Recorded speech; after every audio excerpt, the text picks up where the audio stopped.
وكسان مسيخي ومسيخي ومسيخهم وأساتذي وأساتذي وأساتذهم وخصوصا لهم الفاتحة. أعوذ بالله من الشيطان الرجيم. بسم الله الرحمن الرحيم. الحمد لله رب العالمين الرحمن الرحيم مالك يوم الدين إياك نعبد وإياك نستعين اهدنا الصراط المستقيم صراط الذين أنعمت عليهم غير المغضوب عليهم ولا الضالين آمين. بسم الله الرحمن الرحيم. Alhamdulillahilladzi allamani bi ulumil ulama'il muwahhidin wal muhaqqiqin wa arsadani ila tariqi mustaqim wassalatu wassalamu ala sayyidil wujud wal arwah nabiyyina Muhammadin sallallahu alaihi wasallam alladzi jaa bisyari'ah wa tariqah wal haqiqah wal ma'rifah wa ala alihi wa sahbihi ajma'in amma ba'du. Subhanaka la ilma lana illa ma 'allamtana innaka antal alimul hakim.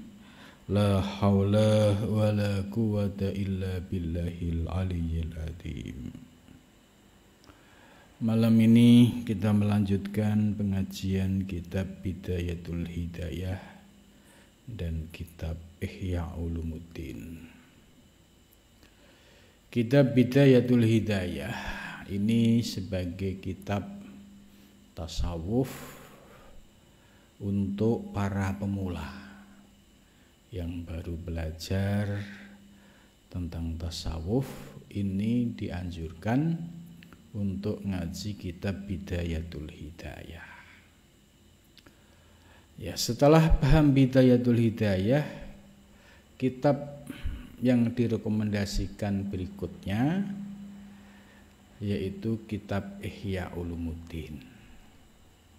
Jadi perpaduan antara kitab Hidayah ini sebagai pondasinya, kemudian dalam membangun hati dan jiwa itu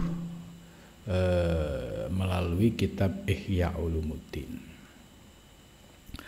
Pembahasan kitab Bidayatul Hidayah sudah sampai pada penyakit-penyakit batin yang mudah menghinggapi siapapun ya, termasuk para ulama. Jadi kalau para ulama ya kena virus batiniah ini, apalagi kita itu. Nah, tentu dengan penjelasan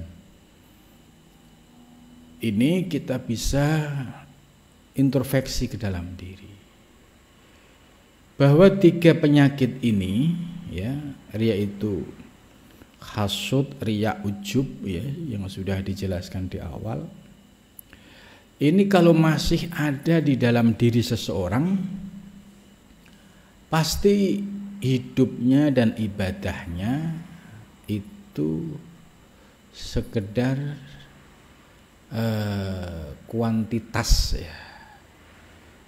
Jadi ibadahnya sekedar kuantitas. Ya, nampak ya sholatnya rajin, sedekahnya rajin, tapi tidak sadar ada virus riya yang masuk di dalamnya. Begitu juga penyakit hasud ya, iri dengki melihat orang lain, akhirnya hidupnya tidak tenang. Kemudian yang ketiga penyakit ujub, yaitu heran, bangga terhadap diri, akhirnya akan menghantarkan seseorang menjadi angkuh dan sombong. Pembahasan 3 penyakit ya, malam ini sudah sampai pada bagian yang kedua, yaitu membahas soal riya ya, riya. Wa ammar riya'u, dan adapun riya ya, riya itu pamer. Ya, dia berbuat sesuatu terkait ibadah tapi hatinya bukan karena Allah, yaitu karena pengen dipuji orang, pengen dikenal orang, pengen diketahui orang. Ini namanya virus penyakit riya. Kita bisa mendeteksi penyakit riya ini apakah ada di dalam diri kita atau tidak. Ya, kita bisa lihat pada saat ibadah. Semangat ibadah kita itu karena Allah atau masih karena manusia. Saya beribadah, sholat jamaah contohnya, itu sudah karena Allah atau masih tidak enak sama teman, tidak enak sama tetangga, atau ya pengen dipuji oleh orang. Kalau kita bisa mendeteksi, oh iya ternyata masih ada, dan ini pasti setiap orang ada, ya. Apalagi orang yang tidak pernah melakukan riyadhah mujahadah, ya, tentu ini penyakit bawaan, ya, bawaan lahir istilahnya. Jadi setiap orang ya punya potensi untuk riya. Gitu. Siapa yang bisa melepaskan dari riya? Yaitu orang yang sudah belajar tasawuf, memahami tasawuf, mengamalkan tasawuf, insya Allah bisa terlepas dari riya. Sebab riya ini penyakit yang tersembunyi, tidak kelihatan nampaknya, tapi bisa kita deteksi dengan kejernihan hati dan pikiran kita. Dan untuk bisa selamat dari riya ini juga tidak gampang. Ada ilmunya, ada tekniknya, ada teorinya. Bahkan tidak sedikit orang yang belajar misalnya kitab terjemahan Ihya, terus pengen membersihkan diri dari riya, itu yang terjadi menghindari riya ketemu riya. Itu tujuannya menghindari riya, tapi ketemu riya lagi. Kenapa? Karena belum tahu ilmunya. Gitu. Maka dalam penjelasan soal riya ini nanti insya Allah akan diurai secara lebih detail oleh Imam Ghazali dan juga bagaimana solusinya. Sebab ini penyakit batin, ya, yang bisa menggerogoti amal ibadah kita. Siapapun dia, ya, kalau dia ada pada dirinya penyakit riya, pasti amalnya itu runtuh, ya, ibarat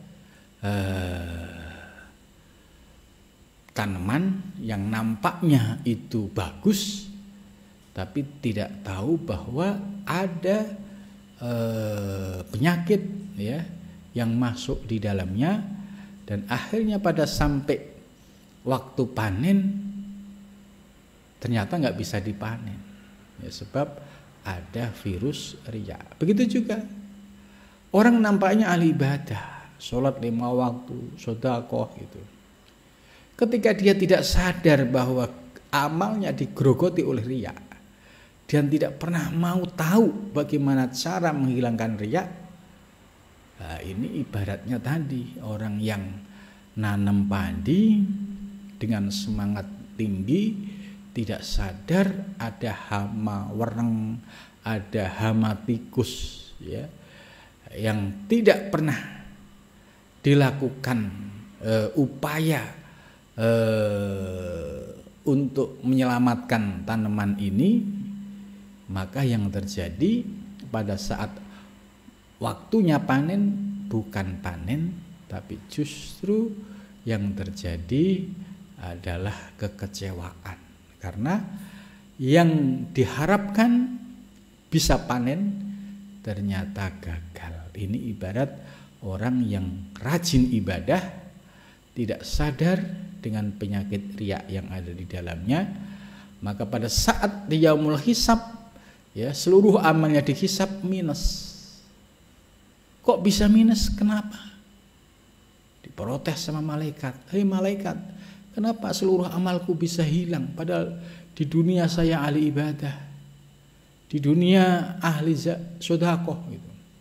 Terus malaikat balik bertanya, apakah niat sedekahmu, niat ibadahmu sudah karena Allah atau karena yang lain selain Allah? Kalau karena Allah ikhlas, pasti akan dibalas oleh Allah. Tapi kalau niatmu karena makhluk, maka carilah balasan dari makhluk. Nah, ini dijelaskan oleh Imam Ghazali di dalam kitab Ihya, ya. Fahuwa bermula riya asyirhul khafi, disebut dengan syirik yang tersembunyi. Jadi syirik khafi, syirik yang tersembunyi itu sesungguhnya adalah riya. Ya, riya itu pamer, ya. Pamer itu yaitu orang yang orientasi ibadahnya bukan karena Allah, melainkan karena makhluk. Wahwa dan bermula syirik khafi atau riya ahadu syarikaini, yaitu salah satu dari dua syirik. Ada syirik khafi, ada syirik jali, ya. Syirik jali yaitu syirik yang nyata. Seperti orang menyembah berhala, ini syirik jali karena objek yang disembah itu nyata. Orang meyakini pohon, ya, itu punya kesaktian misalnya, kemudian disembah-sembah, ya. Ini juga bisa menjadi syirik jali. Contoh lagi, punya cincin akik, akiknya ini dianggap sakti gitu, ya, memiliki kekuatan. Kalau sampai ini diyakini punya kekuatan, ya, yang kekuatannya itu dari kekuatan akik, bukan dari Allah, ini juga masuk pada syirik jali.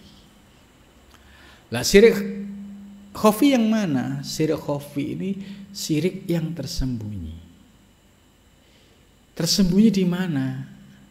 Yaitu dalam lintasan hati. Kan tidak pernah bisa terdeteksi, ya, secara lahiriah.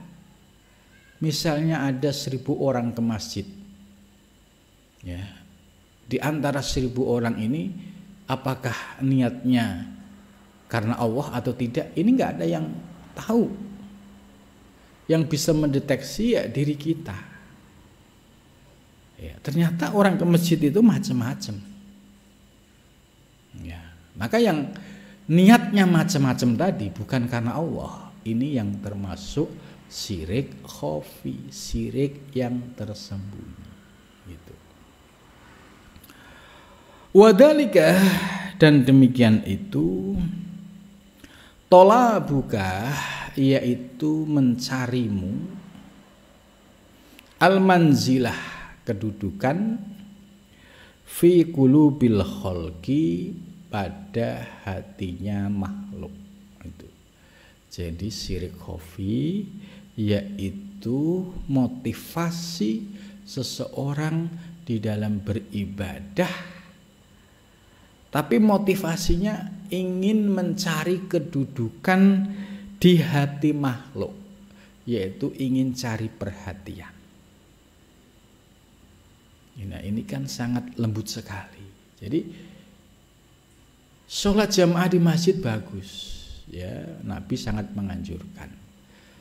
Tapi yang perlu kita waspadai adalah penyakit-penyakit batiniah yang selalu membisiki seseorang supaya hatinya bisa belok dari Allah. Gitu. Niat ke masjid bagus karena Allah, tapi tiba-tiba iblis membisiki, datang ke masjid, kan di masjid lagi banyak orang, gitu. Biar semua orang tahu bahwa saya rajin jamaah. Gitu. Lintasan seperti ini sudah riya. Gitu. Nah, jadi tujuannya bagus, mau jamaah ke masjid, tapi tidak sadar iblis masuk memberikan bisikan, ya dibelokkan bukan karena Allah, tapi karena makhluk. Ini yang disebut riya. Itu. Jadi kalau kita ya pasti mengalami hal ini, ya. Kalau kita mau ibadah kok ada lintasan-lintasan seperti itu harus disadari ini adalah lintasan yang digerakkan oleh iblis supaya kita berpaling dari Allah. Itu orientasinya karena makhluk. Itu. Contoh lagi misalnya ada pengumuman di masjid, barang siapa yang rajin jamaah subuh misalnya akan mendapatkan yaitu hadiah umroh misalnya. Akhirnya rajin banget. Nah, rajin jamaahnya bagus, tapi yang tidak bagus lintasan dan motivasinya, yaitu pengen mendapatkan hadiah umroh. Kalau dapat sih masih lumayan bisa umroh.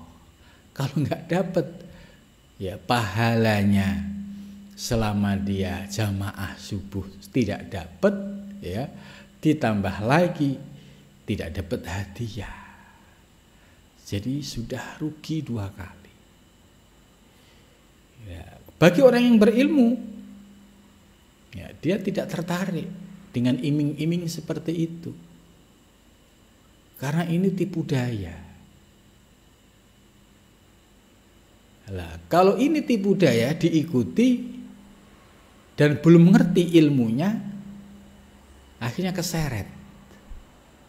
Semangatnya ya jam 4 udah sampai masjid gitu. Hanya pengen mendapatkan hadiah umroh gitu. Atau misalkan ada lagi, jarang siapa yang rajin jamaah subuh akan dapat sembako gitu. Semangatnya tumbuh lagi. Akhirnya motivasinya datang ke masjid ya hanya pengen dapat sembako, bukan karena ibadah karena Allah. Padahal kalau niat kita lurus karena Allah, ya lillah, pasti Allah juga akan mencukupi seluruh kebutuhan hambanya.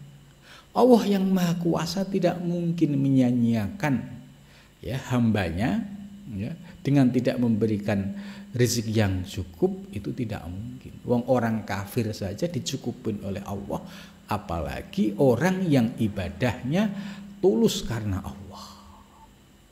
Karena itu jangan sampai ya kita semangat ibadah kalau ada iming-iming duniawi. Ini tipu daya. Ya, ini yang disebut syirik khafi. Litanala, jadi orientasinya pengen mendapatkan manzilah fi qulubin nas, ya caperlah, cari perhatian, baik ke atasan, ke tetangga, ke siapa saja. Litanala, supaya memperoleh biha dengannya aljah, yaitu pangkat. Ya, maksudnya dengan dia rajin jamaah, terus tujuannya kan pimpinan kita itu rajin jamaah di masjid gitu. Kalau saya nggak jamaah, terus pimpinan saya nggak tahu, wah bisa repot nanti, saya nggak naik pangkat nanti gitu. Nah, akhirnya dia rajin jamaah sebelum waktunya sudah siap. Tapi lintasannya supaya atasan saya melihat saya, supaya ya atasan saya mengetahui bahwa saya ahli ibadah, bahwa saya orang baik, bahwa saya karyawan yang disiplin, ya, supaya dinaikkan pangkatnya. Ini. Nah, orang yang seperti ini juga sedang terjangkiti virus riya. Itu virus riya, dan ibadahnya hanya capek, ya.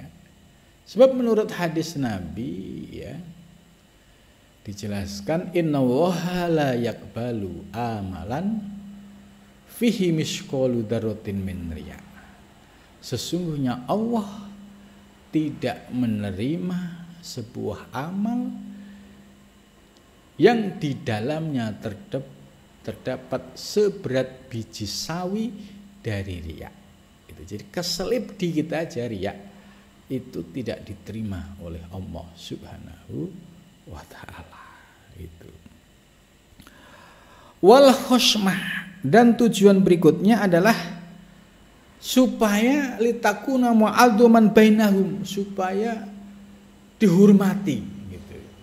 Wah, itu tokoh masyarakat, dia rajin jamaah gitu.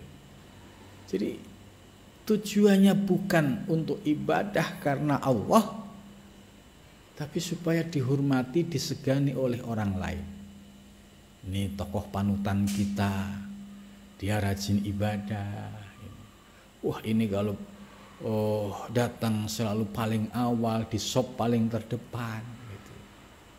Sop paling terdepan bagus, istiqomah bagus, ya, kalau niatnya lillah karena Allah. Tapi kalau pengen sop di depan hanya sekedar ingin mencari perhatian, jatuhnya ke riya. Pengen sop terdepan hanya pengen perhatian dari DKM masjid, ya, supaya diangkat jadi ini itu, ini juga terkena virus riya.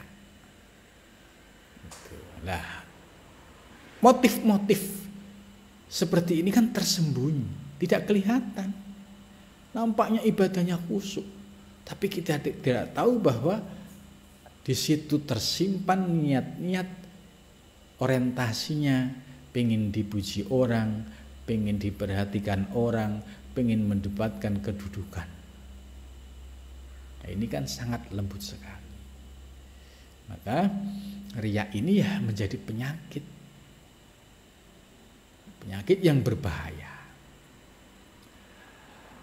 Apalagi kalau sampai di masa senjanya, sampai nggak ngerti bahaya penyakit riya, ya ini yang menjadi malapetaka.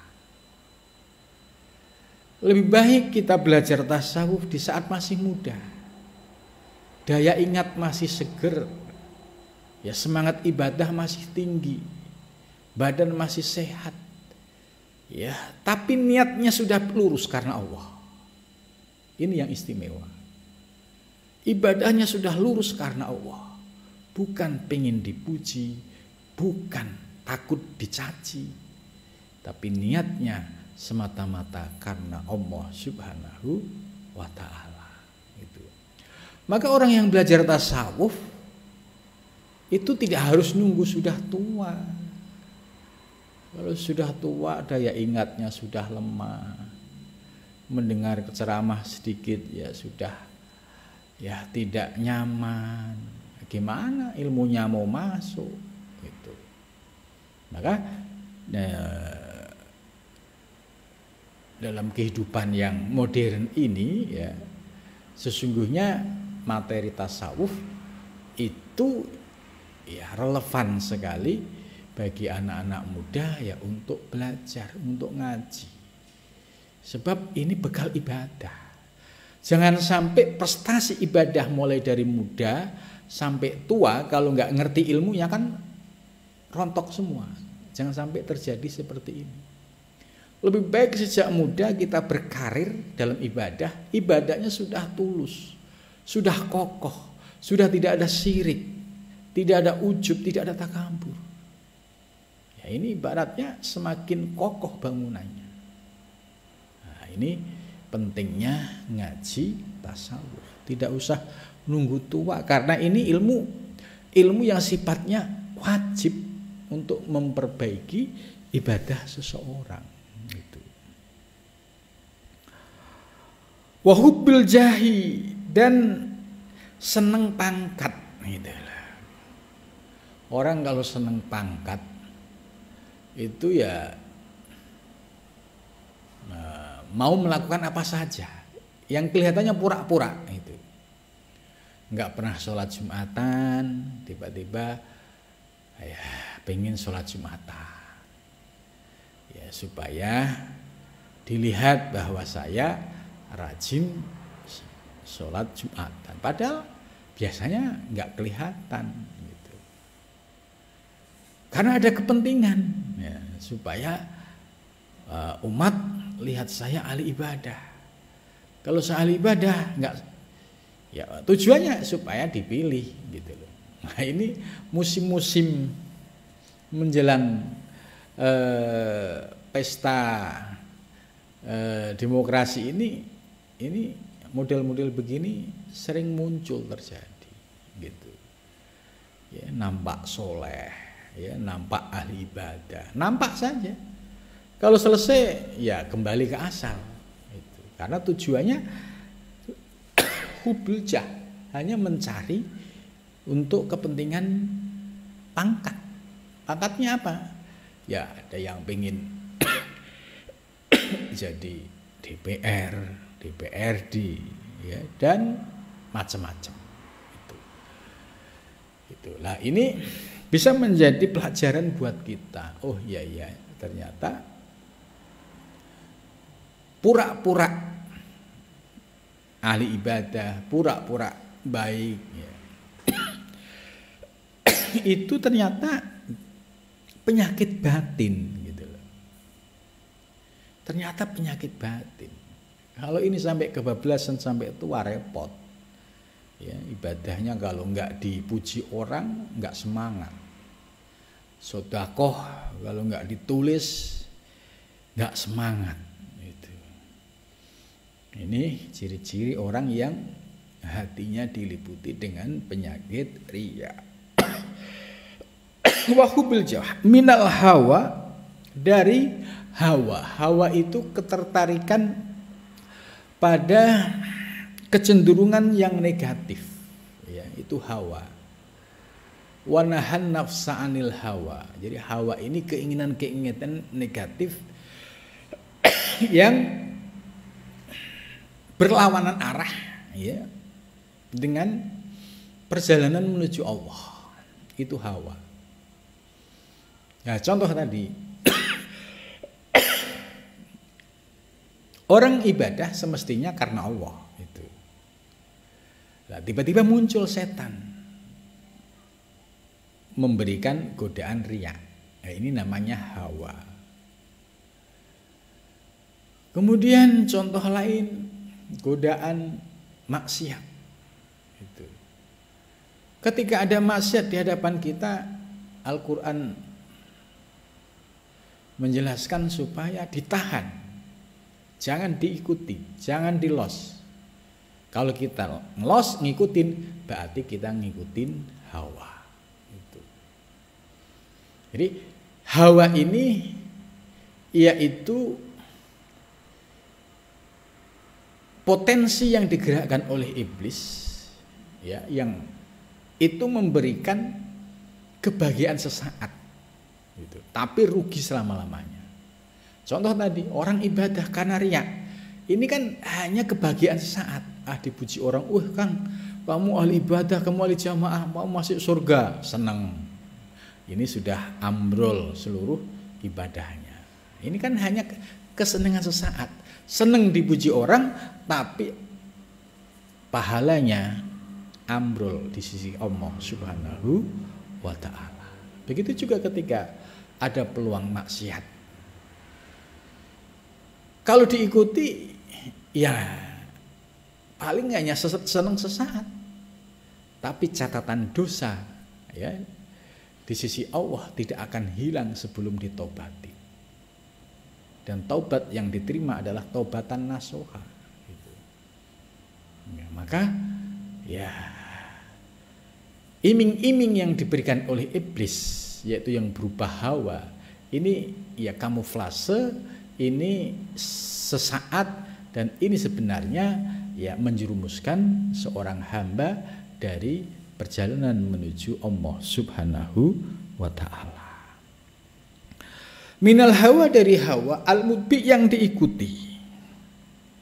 Wa fihi, dan di dalam riya ya, halaka, telah rusak, telah hancur ya.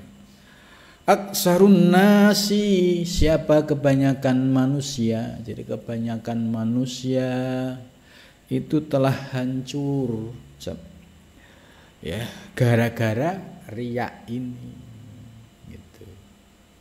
Maka penting kalau nggak ngaji tasawuf, nggak kenal riya gitu. Ya misalkan ngajinya hanya fikih ya, di fikih nggak ada bab tentang riya gitu. Di dalam persoalan ibadah ya, seperti sholat, mulai dari wudhu sampai sholat, juga tidak ada yang membahas soal riya. Karena fikih hanya membahas persoalan aturan ibadah yang sifatnya lahir. Ada fardunya wudhu, ada 6, ada sunah-sunahnya. Nah, ini kan semua lahiriah. Ada rukunnya sholat, kemudian ada sunah-sunahnya, dan riya tidak ada. Itu. Maka kalau hanya belajar fikih tok, itu nggak kenal riya.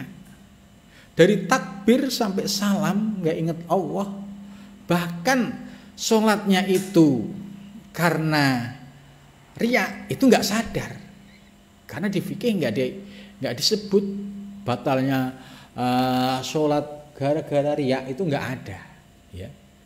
Batalnya sholat ya karena keluarnya sesuatu dari dua jalan, atau bersentuhan, atau dengan perkara-perkara lain. Riya nggak ada gitu. Maka setelah ngaji fikih ya, seharusnya disempurnakan dengan ngaji tasawuf. Nah, ketika ngaji tasawuf yang paling dasar ya, kita bidayah ini, oh iya, baru sadar, baru ngerti. Kita sholatnya bagus, wudhunya bagus ya, fardunya wudhu dilaksanakan semua, sunnahnya dilaksanakan semua, begitu juga sholat. Kemudian dia ingat, oh iya, di pelajaran tasawuf ada penyakit yang paling berbahaya dalam beribadah, yang menyebabkan tidak diterima, yaitu riya. Nah, akhirnya bisa introspeksi ke dalam diri ketika mulai melangkah dari rumah ke masjid, yang dilihat adalah gerak-gerik hatinya. Apakah gerak-gerik hatinya sudah karena Allah, atau masih pengen dipuji tetangga? Itu, ini yang tahu hanya diri kita. Dan ini orang bisa ngerti ini setelah ngaji tasawuf. Itu. Sebab bagaimana mungkin ibadah kita bisa diterima kalau langkah kita ya menuju masjid sudah didasari dengan riya. Itu. Maka secara otomatis ya ibadahnya ya tidak sempurna. Itu. Maka wailul lil musallin ya, celakalah bagi orang-orang yang sholat ini. Kenapa disebut celaka? Karena mereka ada dua hal. Mereka lalai di dalam sholat. Yang kedua, mereka riak di dalam sholat. Jadi dua penyakit, yaitu lalai di dalam sholatnya, tidak ingat Allah, alias goflah, ya, alias tidak khusyuk, alias tidak khudur. Ya. Kemudian yang kedua, yaitu karena penyakit riya. Jadi Al-Quran sudah mengingatkan gitu, wailul lil musallin, celaka bagi orang-orang yang sholat, alladzina hum an sholatihim sahun, yaitu orang-orang yang dalam sholatnya dalam keadaan lalai, dari takbir sampai salam lalai sama sekali dari Allah. Ini wahilun. Terus yang kedua yuraun, yaitu orang-orang yang niat sholatnya karena pamer. Nah ini yang mengkaji ini ilmunya ada di tasawuf. Jadi dasar tasawuf jelas dari Al-Quran. Kalau ada orang yang menuduh tasawuf bukan dari Islam, yaitu tuduhan yang tidak berdasar. Contoh ayat yang kita sering baca, wailul lil musallin alladzina hum an sholatihim sahun alladzina hum yuraun wa yamnaunal maun. Nah, ini kalau diteliti, dikaji coba, kenapa bisa celaka? Karena dalam sholatnya ada sahun, lalai, ada riya. Kenapa bisa demikian? Karena ngajinya fikih tok. Itu. Supaya bisa hilang penyakitnya, penyakit sahun dan yuraun, harus ngaji tasawuf yang membahas bagaimana mengenali penyakit-penyakit batin yang ada dalam diri kita dan bagaimana membersihkannya supaya hati kita bersih. Kalau hatinya bersih, maka ketika dia ibadah, langkahnya semata-mata karena Allah Subhanahu wa ta'ala. Itu. Jadi ilmu tasawuf sangat penting gitu. Walau min akabir ulama, sekalipun dia itu ulama besar gitu. Ulama besar itu ya istilahnya punya kedudukan tinggi. Tapi kalau nggak ngerti ilmu tasawuf, riya ini nggak kompromi ya. Nggak mau kompromi dia. Kalau dia nggak belajar ilmu tasawuf, nggak ngerti tekniknya, pasti akan dijadikan sasaran riya ya di dalam ibadahnya. Maka Imam Ghazali di juz 1 itu mengingatkan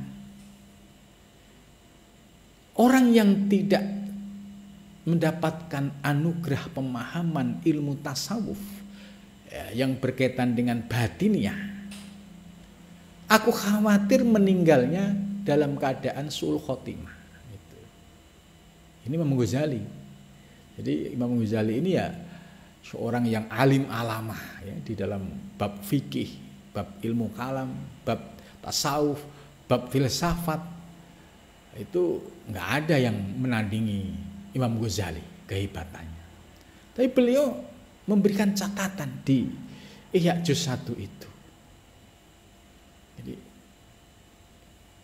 maka bersyukur ya kalau kita sudah mendapatkan pemahaman ilmu tentang tasawuf, diperkenalkan tentang penyakit-penyakit batin yang ini sangat dekat dengan kita dan ini sangat membahayakan ibadah kita. Itu. Terus selanjutnya, fama ahlakan nas ilan nas, maka tidak ada yang paling hancur ya, di antara manusia ilan nas kecuali manusia. Jadi maksudnya tidak ada yang menyebabkan manusia itu runtuh amal ibadahnya kecuali niatnya yang sudah berorientasi kepada manusia. Jadi yang menyebabkan ya manusia lagi yang dijadikan sebagai orientasi ibadahnya. Maka setelah paham ilmu tasawuf disingkirkan.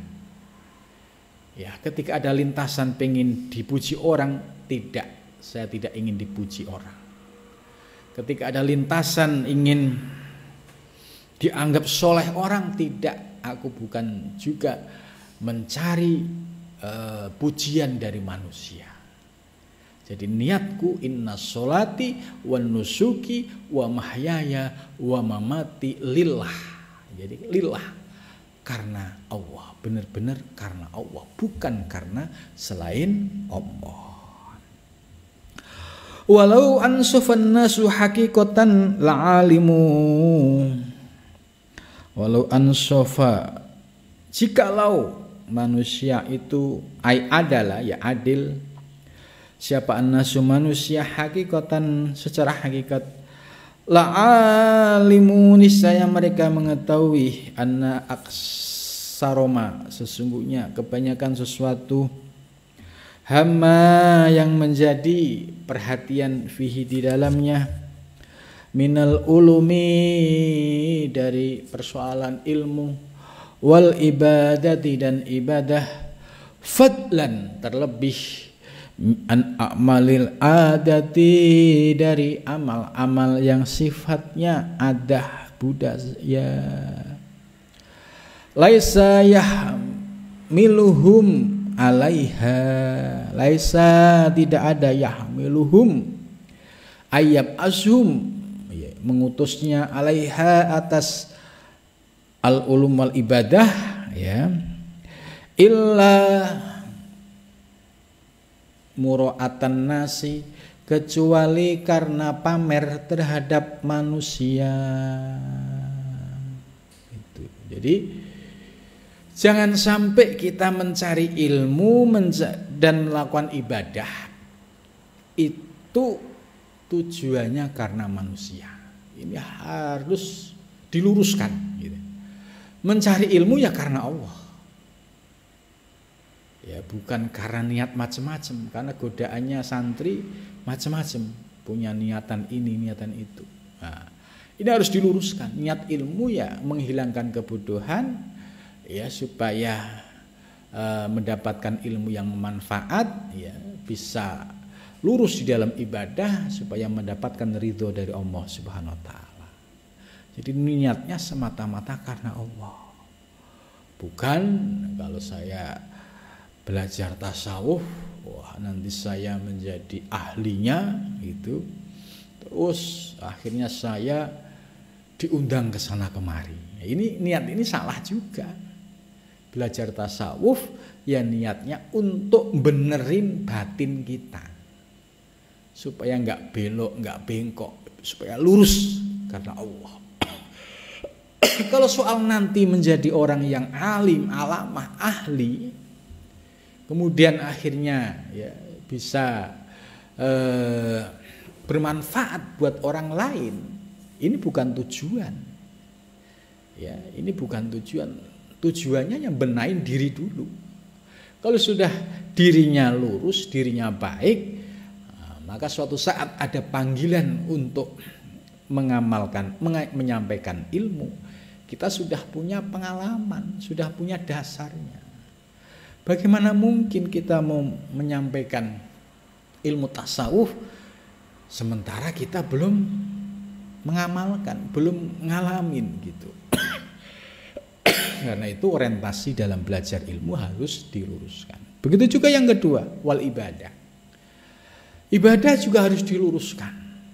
Ya. Jangan sampai ya, ahli puasa, ahli ibadah tiap malam sholat malam, ya, pagi sholat duha, tapi niatnya tadi masih karena makhluk. Ini juga bahaya. Itu. Jadi jangan sampai ya orientasi ibadahnya hanya karena manusia. Wahia dan bermula riya. Riya itu Wahia dan bermula riya muhbatatun itu meruntuhkan, ya, menghapus lil a'mali bagi seluruh amal. Jadi gara-gara riya amalnya runtuh, ya. Ai lisawabiha, karena mendapatkan pahalanya. Kamaru yanin nabi, sebagaimana diriwayatkan dari Nabi sallallahu alaihi wasallam, qala, bersabda siapa Nabi, innal murai, ya, sesungguhnya ya orang-orang yang ahli riya, yunadi, dipanggil ya, yaumal kiamati, pada hari kiamat, bi arba'ati asma'in, dengan 4 nama.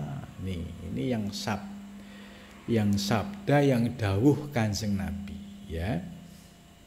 Innal murai, sesungguhnya orang-orang yang riya, ya, pada hari kiamat akan dipanggil oleh Allah Subhanahu wa taala dengan 4 nama.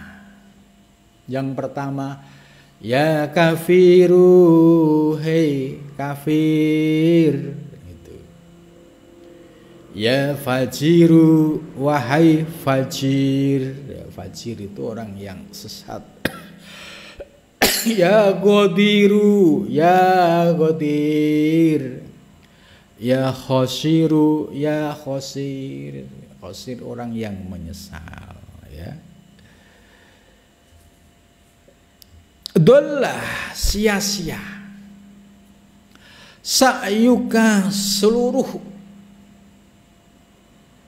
usahamu, seluruh ibadahmu. Jadi dola, ya, sesat. Sa'yuka, ya, seluruh perjuanganmu. Wabatola, dan batil apa ajruka, pahalamu. Itu kan sedih, ya, dipanggil dari kiamat dengan panggilan 4 tadi.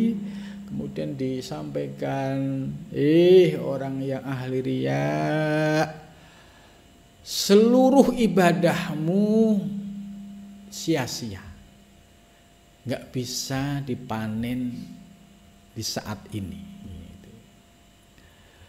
Wabatal ajruka, dan pahalamu juga rontok gara-gara virus riya. Fala khalaqalakal yauma, maka tidak ada, ya, makhluk atau ciptaan laka bagimu al-yawma, pada hari ini, iltamis ajro mimman kunta ta'malu.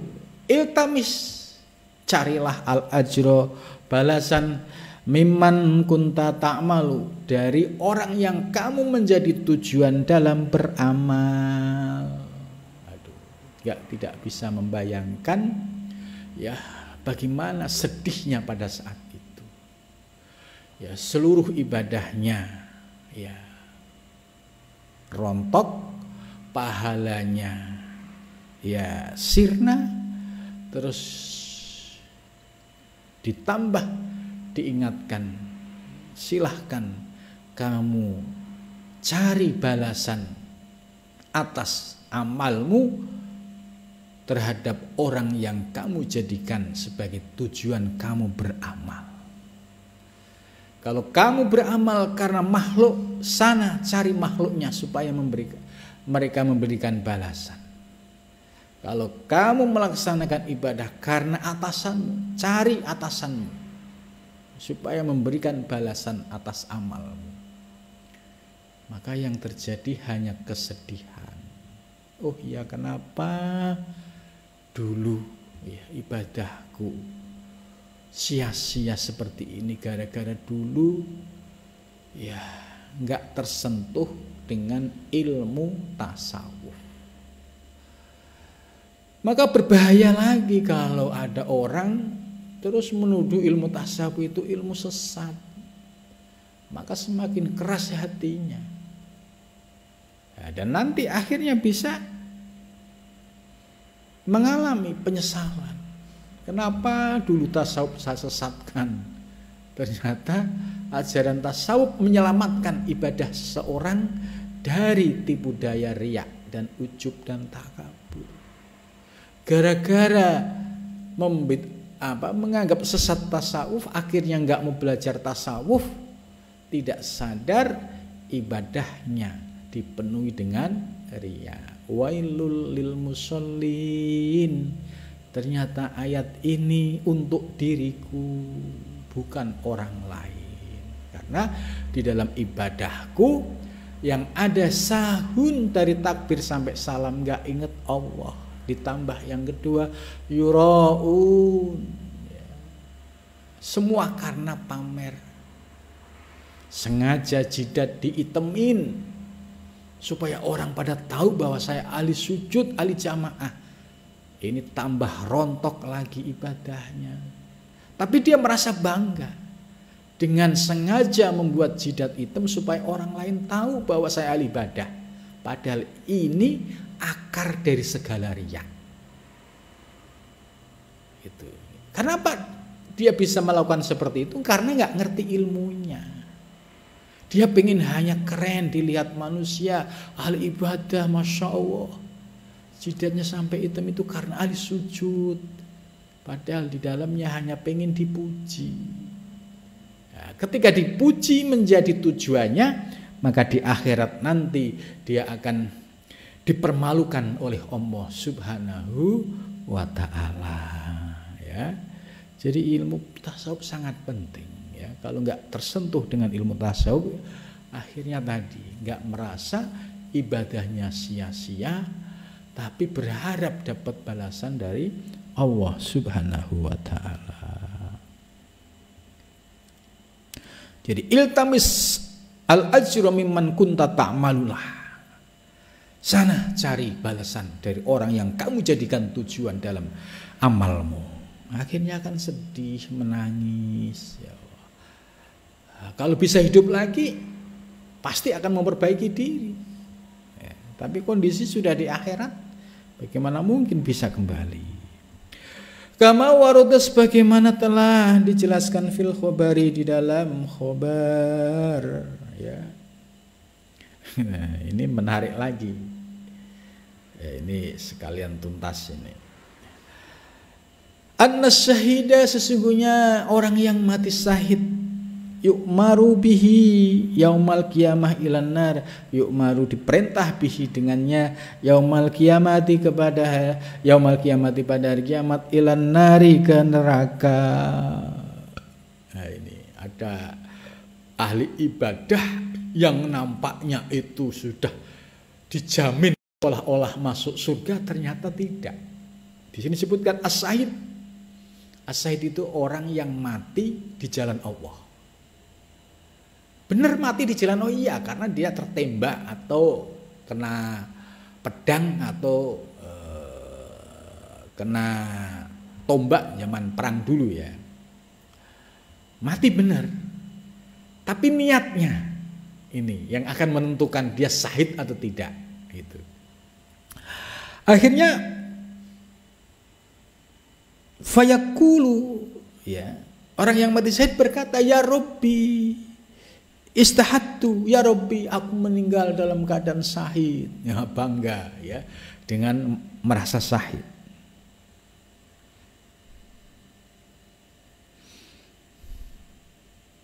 Ya, istahattu, ya, aku mati dalam keadaan syahid. Fi sabilika, di jalanmu. Jadi dia bangga menyampaikan kepada Allah, ya Allah, aku ini orang yang mati syahid di jalanmu. Li'ila'itinika, untuk mengagungkan agamamu. Wadzalika, dan demikian itu ajruka, pahalamu. Ya, fayaqulullah, Allah menjawab, ya, kadzabta, gitu, kamu bohong, gitu. Jadi ketika dia bangga sebagai orang yang mati syahid di jalan Allah, Allah menjawab, kadzabta, kamu bohong. Bal aradta, sesungguhnya yang kamu inginkan, ya, ayyuqala, kamu hendak dikatakan innaka, sesungguhnya dirimu, sujaun, Kamu hanya pengen dilihat keren sebagai pemberani, gitu. Yang berani perang di medan perang. Gitu. Hanya ini kan sudah sedih sekali ya, sudah mati deh. Tapi karena terlintas niat supaya keren, supaya orang pada tahu bahwa saya mati dalam keadaan jihad di jalan Allah, ternyata ini tidak diterima oleh Allah Subhanahu wa Ta'ala. Itu bagaimana dengan orang yang mati bom bunuh diri, ya, sudah membunuh dirinya, masih membunuh orang lain. Ini kan kalau dia pamer, ya Allah, aku telah mati syahid, pasti dijawab lagi, kamu bohong. Niatmu bukan karena pengen mati syahid, ya, tapi kamu pengen dilihat supaya kamu seolah-olah berjuang di jalan Allah. Padahal kamu hanya pengen dikenal itu saja. Ditambah lagi orang yang menjadi korban, ya, suaminya meninggal, bagaimana nasib istri dan anaknya, kamu juga akan dimintai pertanggungjawaban.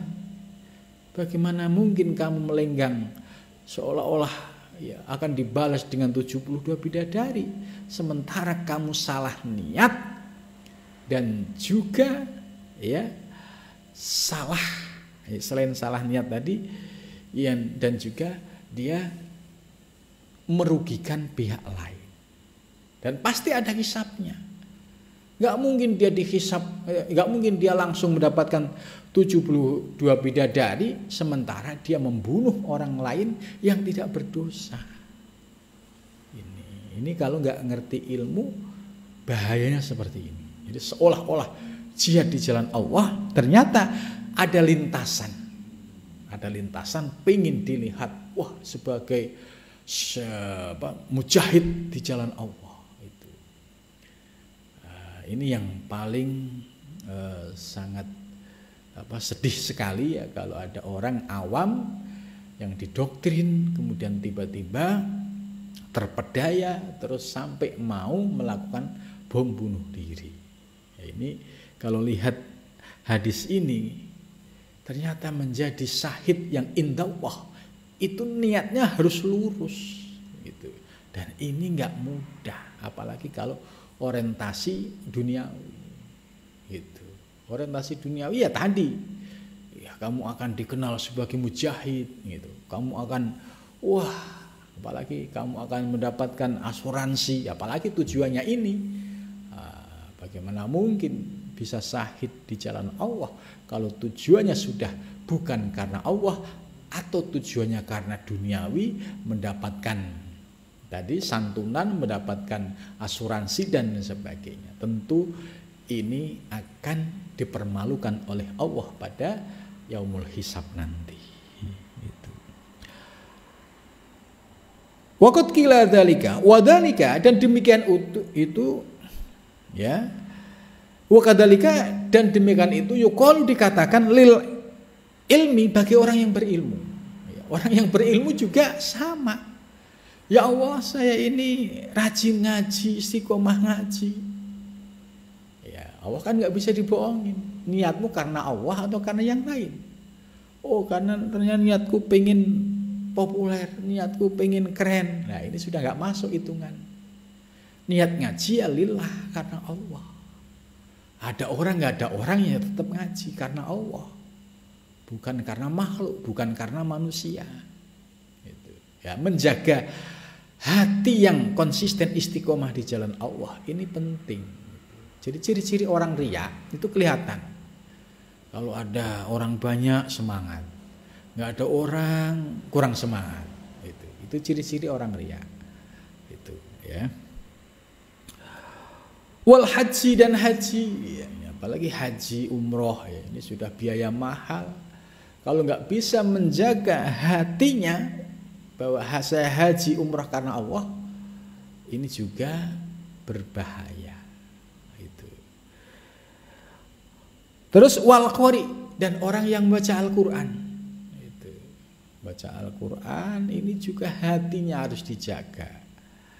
Jangan sampai niatnya ya supaya orang pada dengar suara saya, supaya orang tahu bahwa saya hafid, bahwa suara saya bagus, itu. Kemudian niatnya bukan karena Allah. Ini.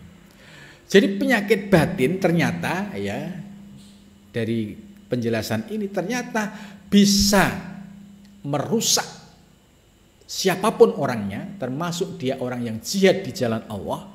Kalau niatnya tidak karena Allah, sekalipun mati syahid belum tentu diakui oleh Allah sebagai orang yang mati syahid. Begitu juga orang yang berilmu. Orang yang berilmu tinggi tapi nggak ngerti ilmu batiniah, nggak ngerti penyakit-penyakit batiniah, pasti akan mudah terbawa riya, ujub dan takabur. Begitu juga orang yang ahli haji dan umroh, ya, kalau niatnya tidak lurus karena Allah, juga sangat mudah tergelincir pada riya, ujub dan takabur. Begitu juga orang yang ahli baca Quran, orang yang hafid Al-Quran, nampaknya ya membaca Al-Quran, tapi hatinya ternyata pengen dipuji orang, pengen didengar orang. Nah, ini semua adalah penyakit-penyakit hati, penyakit-penyakit batin yang bisa merusak seluruh amal ibadah siapapun. Ini siapapun, baik itu ulama, kiai, ajengan, tuan guru maupun orang awam. Itu. Maka penting sekali ya kita belajar atau ngaji tasawuf. Nah, setelah ngaji ilmu tasawuf, paham ilmunya, ya dipraktekkan sedikit-sedikit. Ya, contoh, oh iya kemarin diajarkan soal riya. Nah, ini kita cek. Oh iya sholatku masih ada riya enggak ya? Gitu. Kalau ada riya, ya harus dicegah. Tidak.